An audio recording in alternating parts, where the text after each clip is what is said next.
Good morning UPSI के दोस्तों। मैं एडवोकेट दुर्गेश दुबे।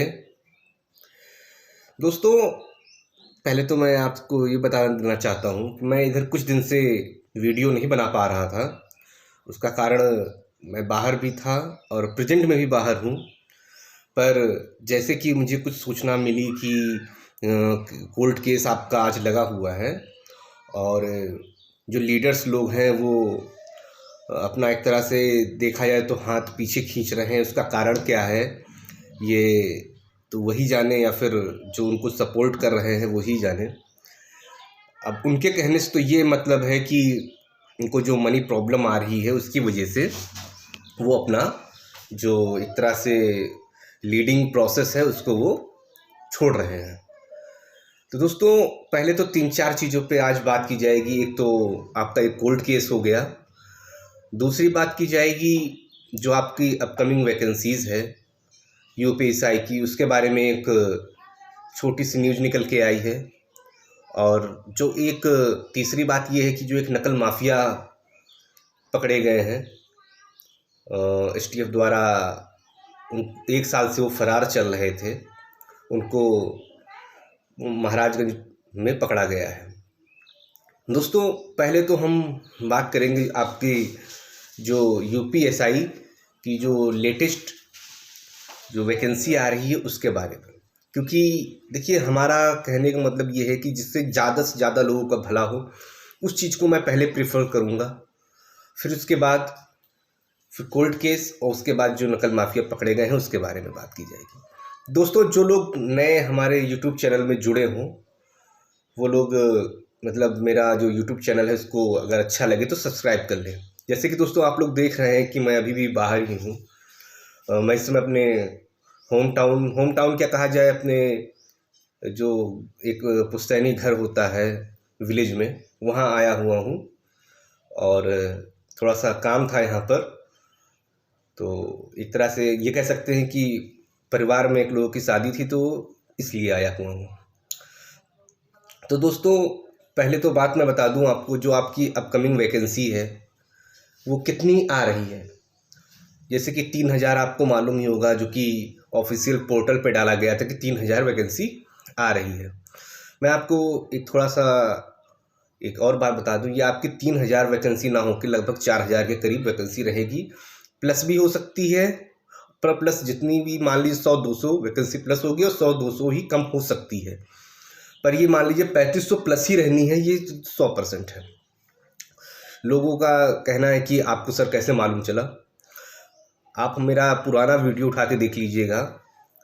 उसमें मैंने जब वैकेंसी जब आने वाली थी, मतलब ना तो न्यूज़पेपर में निकला था ना तो पोर्टल पे निकला था, मतलब जो बीजेपी का ऑफिशियल पोर्टल है उस पर पोस्ट हुआ था, उससे पहले ही मैंने बता दिया था कि आपकी वैकेंसी जो है लगभग 3000 आ रही है। और ये बात जहाँ तक सच भी हुई, और इस बात को मतलब मैंने आपको सबसे पहले अपने पोर्टल द्वारा बताया। दोस्तों, अगली बात अगर मैं कह दूं तो आप ये मान लीजिए कि जो भी नए स्टूडेंट हैं और जिनकी एज इसमें हो गई है, और जो भी इसमें एक तरह से आप मान लीजिए कि जो पुरानी वाली जो दरोगा वैकेंसी थी जो कि अभी भी कंप्लीट नहीं हुई है, वो चल रही है, तो उसमें ऑन प्रोसेस में है। जो नॉन सेलेक्ट हो गए हैं और जो सेलेक्टेड हैं उनके लिए भी मैं ये बात कहना चाहूँगा कि इस चीज़ की तैयारी करते रहें। देखिए दोस्तों, ये वैकेंसी कब आ रही है मैं इसके बारे में आपको बता दूं। ये वैकेंसी आपको फरवरी के फर्स्ट वीक में देखने को मिल जाएगी। कुछ लोगों को ये कहने का मतलब है कि उनको ये लग रहा है कि वैकेंसी क्या, ये जब ये जो पुरानी वाली वैकेंसी है जो 9500 वाली है, क्या जब ये कंप्लीट हो जाएगी या ट्रेनिंग पे चले जाएंगे तब क्या ये वैकेंसी आएगी? तो इस चीज़ को मैं आपको साफ साफ पहले आपको क्लियर कर देना चाहता हूँ कि ऐसा इसमें कुछ नहीं है। देखिए, भर्ती बोर्ड इस वैकेंसी को कंप्लीट मान रहा है, और जब भर्ती बोर्ड कंप्लीट मान लेता है, चाहे ट्रेनिंग जाए या ना जाए, मेडिकल होने के बाद वो ये मानते हैं कि भर्ती पूरी हो गई है। और मेडिकल कराने के बाद आपको मालूम है सीधे ट्रेनिंग का ही प्रोसेस होता है। ट्रेनिंग तभी होती है जब क्या बोलते हैं, वहाँ का जो ट्रेनिंग सेंटर होता है वो खाली होता है, और या तो अगर कोई कोर्ट केस लगा है तो उसमें थोड़ा सा लेट किया जाता है, क्योंकि जो भर्ती बोर्ड होता है वो ये नहीं चाहता है कि मतलब ट्रेनिंग पे जाके बच्चे वापस आएँ या फिर कोई ऐसा हो, क्योंकि फिर क्या हो जाता है ना, ट्रेनिंग पे जाने के बाद ये पूरा चीज़ गवर्नमेंट के पास चला जाता है, तो गवर्नमेंट उसको डील करता है, ना कि भर्ती बोर्ड। तो अभी मतलब अगर कुछ अभी होता है, मान लीजिए कोर्ट केस में उनके खिलाफ अगर डिसीजन आ जाता है, तो आप ये मान लीजिए कि उसमें गवर्नमेंट की कोई भी मतलब छवि को खराबी नहीं होती। ये माना जाता है कि भर्ती बोर्ड की ही कोई कमी होने की वजह से जैसे उन्होंने अच्छे से व्यवस्था नहीं कर पाए, तो ये हुआ।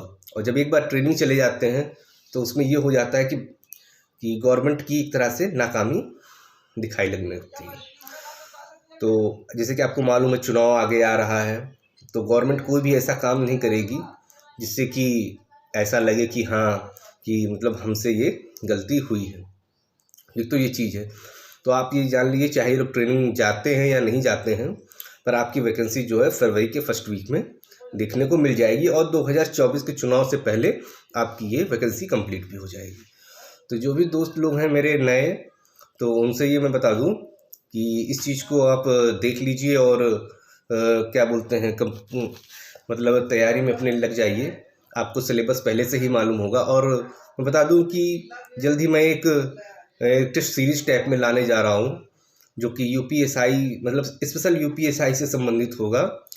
और आपको मालूम है इधर थोड़ा पीसीएसजे का भी फॉर्म आ गया है, थोड़ा सा मेरा और बिजी शेड्यूल हो गया है, तो पर फिर भी मैं समय निकालूंगा और एक टेस्ट सीरीज आपके लिए लॉन्च करूंगा जो कि फ्री ऑफ कॉस्ट होगी।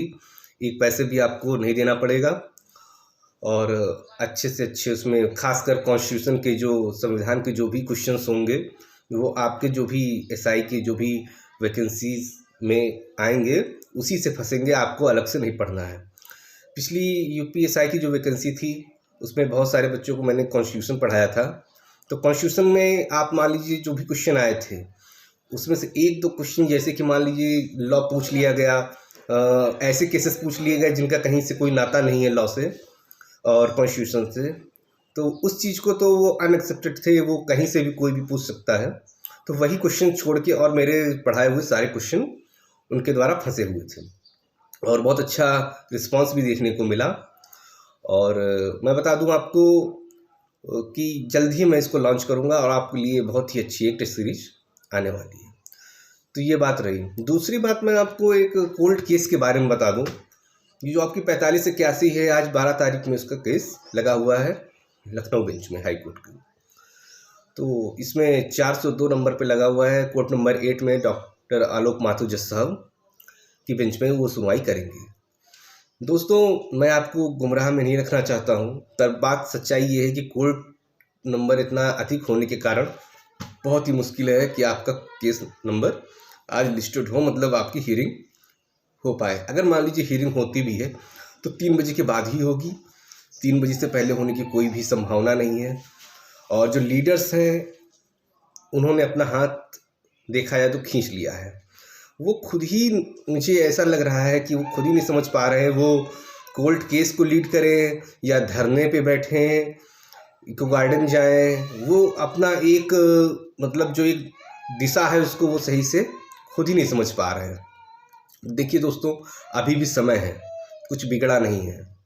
अगर वो लोग ट्रेनिंग एक बार चले गए तो मैं आपको एज अ लॉयर एक बार बता देना चाहता हूँ, तो सब मामला ख़त्म हो जाएगा। चाहे आप लोग फिर हाई कोर्ट से जीत जाएंगे, उसके बाद भी गवर्नमेंट जो है सुप्रीम कोर्ट जाएगी। सुप्रीम कोर्ट जब आप हाई कोर्ट से इतना दिक्कत महसूस कर रहे हैं फंडिंग इकट्ठा करने में और लोगों का सहयोग पाने में, तो वहाँ तो आप समझ लीजिए आपके लिए बहुत ही बड़ी दिक्कत होने वाली है। आप उसको अरेंज करने में बहुत ही बड़ी दिक्कत का महसूस करेंगे।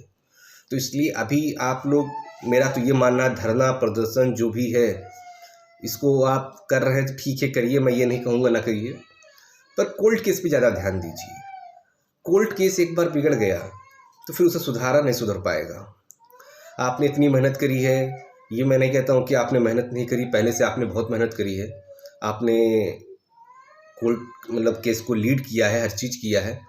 तो दोस्तों ये मान लीजिए कि थोड़ा ही बचा है, इसको भी आप किसी तरह से मैनेज करके आप लोग कर लीजिए। नहीं तो ट्रेनिंग पे जाने के बाद मैं आपको साफ साफ बता दूं, आप कुछ नहीं कर पाएंगे। चाहे ये किसी चीज लोग ख़राब लग रहा हो चाहे सही लग रहा हो, पर मेरा सीधा सा ये है, जो भी ओरिजिनल चीज़ है मैं वो आपको बताता हूँ। आप लोग सुप्रीम कोर्ट से, गवर्नमेंट से नहीं लड़ पाएंगे किसी भी कीमत में। आप पुराने वाली वैकेंसीज़ का जो भी हिस्ट्री रही उसको निकाल के देख लीजिए। मतलब कुछ भी, चाहे जितना भी, यार खुद ही समझो कि फंडिंग, आप गवर्नमेंट के पास सरकारी वकील है, एक से एक अच्छे वकील हैं। जो कंपनी परीक्षा करा रही है उसके पास पैसे कमी नहीं है, वो भी प्राइवेट अच्छे से अच्छे वकील ला के खड़ा कर रही है। जब ये हाई कोर्ट का मामला है तब का ये हाल है। अगर सुप्रीम कोर्ट चला जाएगा तो आप समझ लीजिए यहाँ से 4 गुना ज़्यादा पैसा लगेगा। तो मैं भड़काने की कोशिश नहीं कर रहा हूँ, आपको सिर्फ ये जो दिशा है और दशा है केस की वो बताने की कोशिश कर रहा हूँ। ट्रेनिंग से जाने से पहले ही आप इसका कोई ना कोई जल्दी से जल्दी आप मतलब एक ऑर्डर निकलवाइए, जिससे कि मतलब ये लोग ट्रेनिंग पे ना जा पाए। और मतलब ना जा पाए का ये मत समझिएगा कि मैं इनके खिलाफ बोल रहा हूँ। मतलब कहने का मतलब है कि SIT जांच हो जाए ट्रेनिंग जाने से पहले। जो भी इसमें एक तरह से मान लीजिए जो भी करप्ट लोग हैं, जो भी गलत तरीके से आए हैं, वो फिल्टर्ड करके बाहर कर दी जाए। जो भी ओरिजिनल कैंडिडेट हैं, मतलब जो इसमें पास होने चाहिए थे, 1-1, 2-2 नंबर से रुक गए हैं, उनको इसमें शामिल किया जाए। यही मेरी मांग है। मेरी क्या मांग है, यही सभी बच्चों की मांग है। मुझे लगता है सभी बच्चे यही चाहते हैं। तो दोस्तों ठीक है, आप लोग अपनी पढ़ाई को एक तरह से बिल्कुल धार दिए रहिए। परीक्षा जल्द ही आपकी वैकेंसी जो है ये फरवरी में आपको देखने को एडवर्टाइजमेंट मिल जाएगा, और उसके बाद जल्द ही आपकी परीक्षा 2024 में आपका फाइनल हो जाएगा। ये चीज़ आप मान के चलिए। तो कोर्ट केस तो अपने हिसाब से चल ही रहा है, पैरेलल चल रहा है। तो आप लोग ज़्यादा इधर उधर डिस्टर्ब ना होइए। कोर्ट केस में अगर कोई मदद मांग भी रहा है तो ठीक है, अपने हिसाब से एक बार और मदद कीजिए। हो सकता है सच बात है कि उनके लिए पैसे की दिक्कत बन रही हो। देखिए, फंडिंग तो ज़रूरत होती है, एक इंसान अकेले इतना सब नहीं कर पाएगा। तो आप लोग इसको देख लीजिए और जल्द ही कोई ना कोई जजमेंट कराने की आप लोग कोशिश कीजिए, और अपनी खासकर अपनी तैयारी को मतलब चालू रखिए। ठीक है दोस्तों, जल्द ही जैसे भी कोई सूचना, जैसे आज मान लीजिए हेयरिंग हो ही जाती है, तो मैं आपको सबसे पहले आके अपने चैनल के माध्यम से आपको इसके बारे में सूचना दूंगा। धन्यवाद, थैंक यू दोस्तों।